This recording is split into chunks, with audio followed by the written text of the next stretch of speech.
Good morning friends, welcome to trending प्रदेश।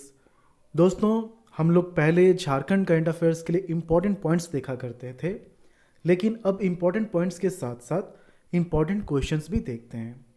ये questions बनाने का मकसद ये है कि आप जान पाएँ कि क्वेश्चन को किस तरह से बना के पूछा जा सकता है, और एक्सप्लेनेशन इस तरह से दिया जाता है कि एक क्वेश्चन के साथ साथ आप उसके अलावे बहुत सारे क्वेश्चन को भी प्रिपेयर कर लें। ओके, जेएसएससी या फिर जेपीसी के यदि आप एस्पायरेंट हैं तो ये चैनल आपके लिए काफ़ी इंपॉर्टेंट है। जो भी लेक्चर्स यहाँ प्रोवाइड किए जाते हैं उसके लिए पीडीएफ फाइल और उस पर बेस्ड क्विज सेशन टेलीग्राम में उपलब्ध कराया जाता है। तो यूट्यूब चैनल के साथ साथ हमारा जो टेलीग्राम ग्रुप है उसे भी आप ज्वाइन कर लें।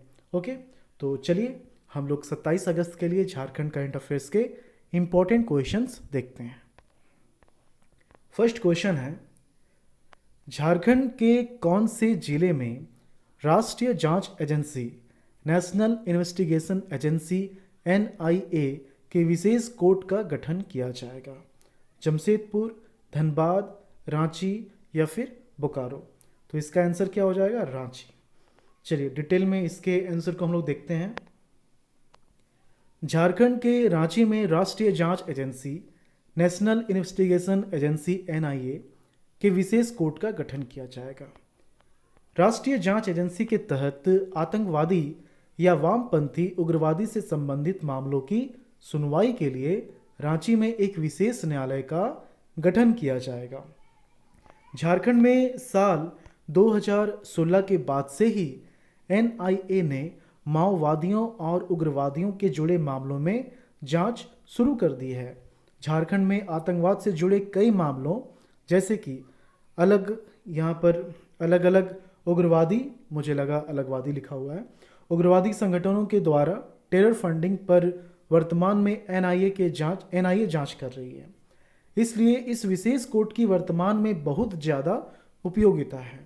अलग से विशेष न्यायालय होने से आरोपियों को सजा दिलाने में एजेंसी को मदद मिलेगी। कुछ पॉइंट्स हैं जो कि एग्जामिनेशन पॉइंट ऑफ व्यू से हमें याद रखने चाहिए, जैसे कि चूंकि यहाँ पर इसका आंसर रांची है तो थोड़ा सा रांची के बारे में हम लोग देख लेते हैं।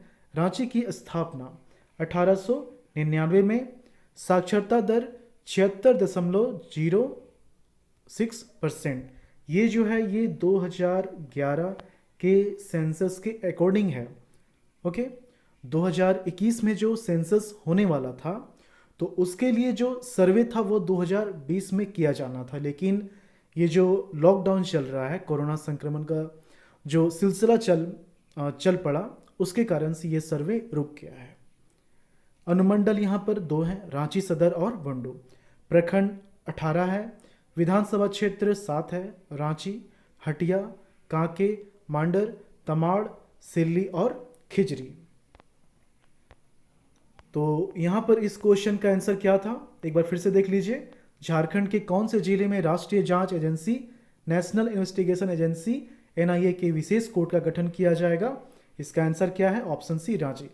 देखिए, क्वेश्चन को इस तरह से पढ़ना है, इतना बार पढ़ लेना है कि इस वीडियो को खत्म करने तक आपको ये सारे क्वेश्चंस याद हो जाएं। बाद का कोई हिसाब किताब रखना ही नहीं है कि चलिए बाद में इसको रिवीजन करेंगे तब जाके ये सारी चीज़ें याद होगी, ऐसा कुछ नहीं है। आप वीडियो लेक्चर ख़त्म करेंगे, सारे क्वेश्चन जो भी यहाँ मेंशन किए हैं, सारे फैक्ट्स जो भी यहाँ पर दिए गए हैं, वो सब कुछ आपको याद हो जाएगा।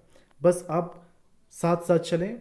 और जैसा कि मैंने आपको बताया है कि पीडीएफ तो आपको मिल जाएगा, लेकिन आप ये कोशिश कीजिए कि लेक्चर के साथ साथ आप अपने लैंग्वेज में नोट्स तैयार करें, क्योंकि पीडीएफ जो आप बाद में पढ़ेंगे उससे कहीं ज़्यादा फ़ायदेमंद होगा जो आप अपना खुद का बनाया हुआ नोट्स पढ़ेंगे। ओके, चलिए सेकंड क्वेश्चन देखते हैं। झारखंड राज्य खाद्य सुरक्षा योजना लागू होने के बाद लाभुकों को 1 रुपये प्रति किलो के दर से कितने किलो चावल दिए जाने का प्रावधान रखा गया है? 10, 20, 30 या फिर 5 किलो? तो इसका सही आंसर है ऑप्शन डी, 5 किलो। थोड़ा डिटेल में हम लोग इसके बारे में जानते हैं। देखिए, झारखंड राज्य खाद्य सुरक्षा योजना ये है क्या? इस योजना के तहत अब सभी लाभुकों को हर महीने 5 किलोग्राम चावल 1 रुपये प्रति किलोग्राम परिवार के हर सदस्य को 5 किलो का अनाज दिया जाएगा। ऐसा नहीं कि एक फैमिली पर 5 किलो है, फैमिली के हर मेंबर पर 5 किलो है। ओके, तो इस रेट से उपलब्ध कराया जाएगा। उसके बाद है वैसे लोग जिन्हें राष्ट्रीय खाद्य सुरक्षा अधिनियम 2013 के तहत लाभ नहीं मिल रहा है, वैसे लोगों को इस प्रस्तावित योजना से लाभ मिलेगा। इस योजना के लागू होने के बाद राज्य के लगभग 15 लाख लाभुकों को राशन का लाभ मिलने की उम्मीद है। शुरुआत में सिर्फ 10 लाख लाभुक थे, लेकिन लॉकडाउन के बाद 5 लाख और लोगों ने राशन कार्ड के लिए अप्लाई किया है। चलिए, तो यहाँ पर इसका आंसर क्या था? इसका आंसर है ऑप्शन डी, 5 किलो। ओके, और ये 5 किलो हर मेंबर के लिए, फैमिली के हर मेंबर के लिए, फैमिली पर नहीं है, फैमिली के हर मेंबर पर है।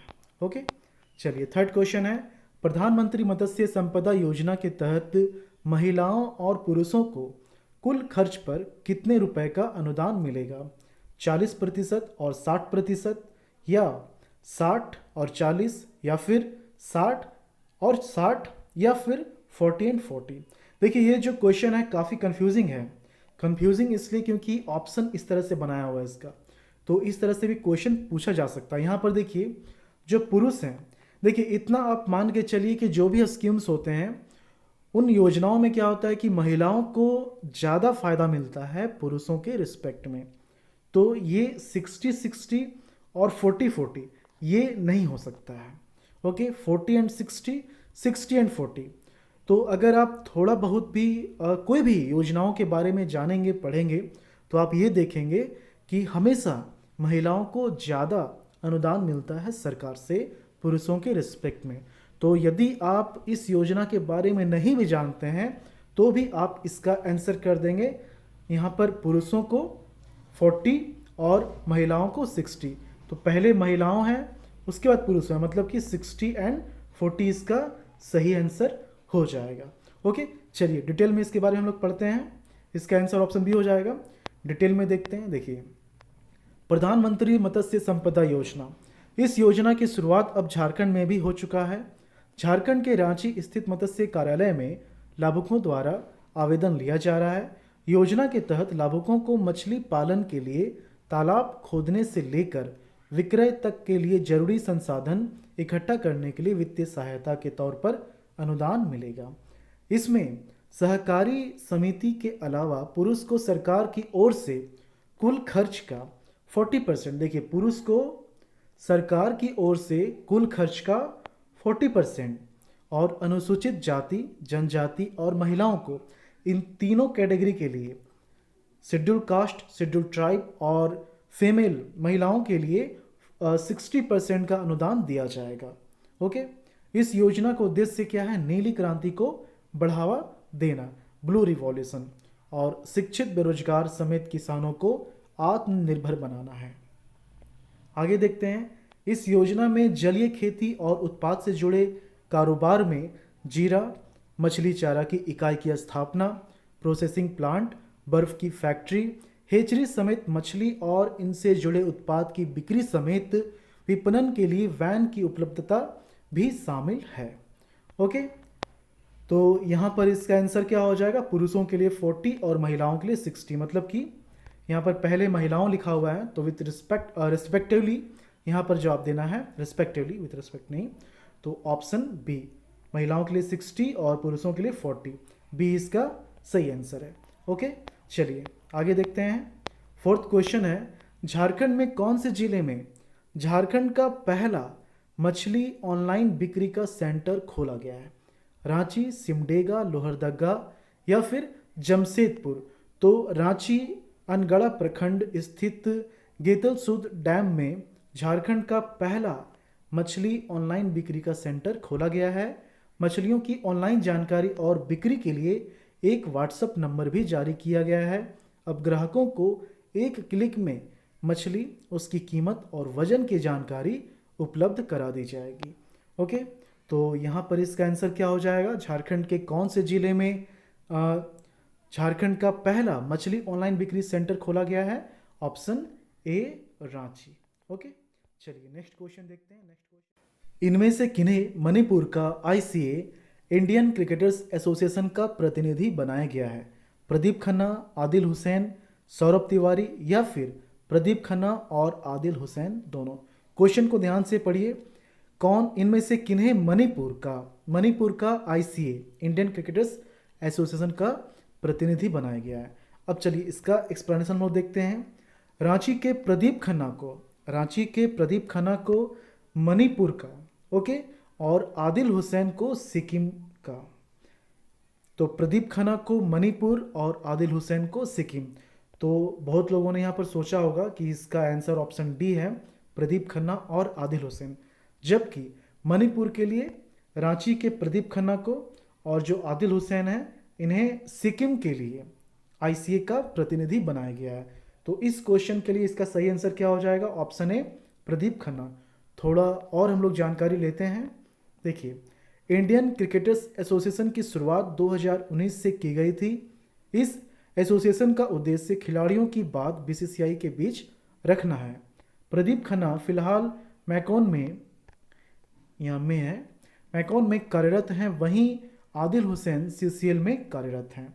प्रदीप खन्ना ने 36 प्रथम श्रेणी मैच खेला है, वहीं आदिल हुसैन ने 24 प्रथम श्रेणी मैच खेला है। ये प्रथम है। कुछ और पॉइंट्स हैं जो कि आपको याद रखने चाहिए एग्जामिनेशन पॉइंट ऑफ व्यू से। मणिपुर की राजधानी इम्फाल, चूंकि टॉपिक उठा इसलिए बताया जा रहा है यहाँ पर। मणिपुर की राजधानी इम्फाल। मणिपुर की स्थापना 21 जनवरी 1972 और मणिपुर के जो मुख्यमंत्री हैं एन बीरेन सिंह और यहाँ के जो गवर्नर हैं नजमा हेपतुल्ला। सिक्किम की राजधानी गैंगटोक। सिक्किम की स्थापना 16 मई 1975, मुख्यमंत्री प्रेम सिंह तमांग और गवर्नर गंगा प्रसाद। तो इस तरह से एक्स्ट्रा जानकारियां हमेशा हम लोग लेते रहेंगे ताकि बहुत सारी चीज़ें आप टाइम टू टाइम रिवाइज करते चले जाएं। ओके, ऐसा नहीं कि झारखंड का टॉपिक आया तो सिर्फ झारखंड के बारे में ही पढ़ेंगे, बाकी सभी चीज़ के लिए यहाँ पर आंख बंद कर लेंगे, ऐसा बिल्कुल नहीं है। ओके, चलिए, तो यहाँ पर इसका आंसर क्या हो जाएगा? इसका आंसर हो जाएगा ऑप्शन ए, प्रदीप खन्ना। और वहीं क्वेश्चन में अगर सिक्किम भी मेंशन किया जाता तो आदिल हुसैन भी इसका आंसर हो जाता, मतलब कि ऑप्शन डी, ए और बी दोनों होता। फिलहाल इस क्वेश्चन के लिए ऑप्शन ए सही आंसर है। ओके, चलिए नेक्स्ट क्वेश्चन देखते हैं। राज्य सरकार के नए नियमों के आधार पर अब राज्य के बड़े शहरों के बड़े अस्पताल कोरोना मरीजों से एक दिन में अधिकतम कितने रुपए तक चार्ज ले सकते हैं, फी ले सकते हैं? ओके, कितने चार्ज कर सकते हैं? ये कोरोना का जो संक्रमण हुआ है तो प्राइवेट हॉस्पिटल्स के लिए समझिए अब चांदी का दौर आ गया, वो मनमानी फ़ी वसूल रहे हैं। तो इसी को मद्देनज़र, इसी को ध्यान में रखते हुए ये फैसला लिया गया है कि जो मैक्सिमम फ़ी होगा वो उसको लिमिट कर दिया गया है, इससे अधिक आप चार्ज नहीं कर सकते हैं। ओके, तो राज्य सरकार के नए नियमों के आधार पर अब राज्य के बड़े शहरों के बड़े अस्पताल कोरोना मरीजों से एक दिन में लगभग 18,000 से ज़्यादा की वसूली नहीं कर पाएंगे। राज्य के निजी अस्पतालों में कोरोना से संक्रमित मरीजों के उपचार की दर स्वास्थ्य विभाग ने तैयार कर ली है। राज्य के बड़े शहरों के बड़े अस्पताल भी कोरोना मरीजों से एक दिन में लगभग 18,000 से ज़्यादा की वसूली नहीं कर पाएंगे। इन अस्पतालों को national accreditation board for hospitals and health care से मान्यता प्राप्त होना चाहिए। ओके, वहीं छोटे शहरों के नॉन NABH एक्रेडिटेड हॉस्पिटलों में एक दिन का अधिकतम रेट 9,000 हो सकता है। ओके, तो ये डिफाइन कर दिया गया है, जो बड़े शहर हैं उसके लिए 18,000, छोटे शहरों के लिए 9,000।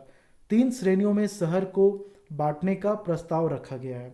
कौन से शहर किस कैटेगरी में आएगा इसका भी लिस्ट जल्दी से तैयार कर दिया जाएगा। ओके, इसके तहत राज्य के शहरों को 3 श्रेणियों ABC में बांटा जाएगा। अस्पतालों को भी 2 श्रेणी NABH एक्रेडिटेड और नॉन NABH एक्रेडिटेड में बांटा जाएगा। वहीं मरीज को भी 3 श्रेणियों में बांटा गया है। मरीजों की पहली श्रेणी में सामान्य रूप से बीमार, आइसोलेशन बेड, दूसरी श्रेणी में गंभीर ICU सुविधा बिना वेंटिलेटर और तीसरी श्रेणी में अति गंभीर मरीज जिन्हें ICU में वेंटिलेटर केयर की ज़रूरत है। तो ये 3 कैटेगरी के साथ हॉस्पिटल और पेशेंट दोनों को यहाँ पर क्लासिफाइड किया जाएगा।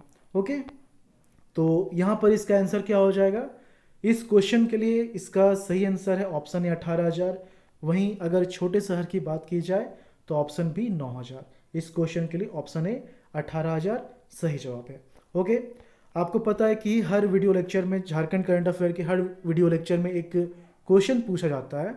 तो लास्ट टाइम जो क्वेश्चन पूछा गया था, झारखंड के कौन से जिले में 11वीं शताब्दी के चांदी के 200 सिक्के मिले हैं? पलामू, गढ़वा, चतरा या पूर्वी सिंहभूम? तो इसका आंसर क्या है? पलामू। सभी लोगों ने इसका सही जवाब दिया है पलामू। ये काफ़ी अच्छी बात है। ओके, चलिए आज के लिए आपका क्वेश्चन है, झारखंड के कौन से जिले में केंद्रीय रिजर्व बल सीआरपीएफ के झारखंड सेक्टर का मुख्यालय बनाया जाएगा? रांची, खूंटी, चतरा या फिर पूर्वी सिंहभूम? इसका आंसर आप कमेंट करके हमें बताएं। तो ये इंपॉर्टेंट क्वेश्चंस थे 27 अगस्त के लिए झारखंड करंट अफेयर्स के। ओके, उम्मीद है जो भी वीडियोस इस चैनल में पब्लिश किए जा रहे हैं, प्रोवाइड किए जा रहे हैं, आपको पसंद आ रहा होगा। आपका जो भी फीडबैक है, नेगेटिव पॉजिटिव जो भी फीडबैक है, आप हमें कमेंट के माध्यम से बताएं। और आपको पता है कि जो भी लेक्चर यहाँ उपलब्ध कराया जाता है उसका PDF फाइल और प्रैक्टिस करने के लिए क्विज़ टेलीग्राम में ऑर्गेनाइज किया जाता है। तो यूट्यूब चैनल को तो सब्सक्राइब करना ही करना है, साथ ही साथ हमारा जो टेलीग्राम ग्रुप है ट्रेंडिंग प्रदेश, उसका भी लिंक डिस्क्रिप्शन में दिया हुआ है, उसे भी आप ज्वाइन कर लें, ताकि इस तरह से आप दोनों में कोरिलेशन बना के चलें। ओके, चलिए मिलते हैं झारखंड के अगले वीडियो में। धन्यवाद।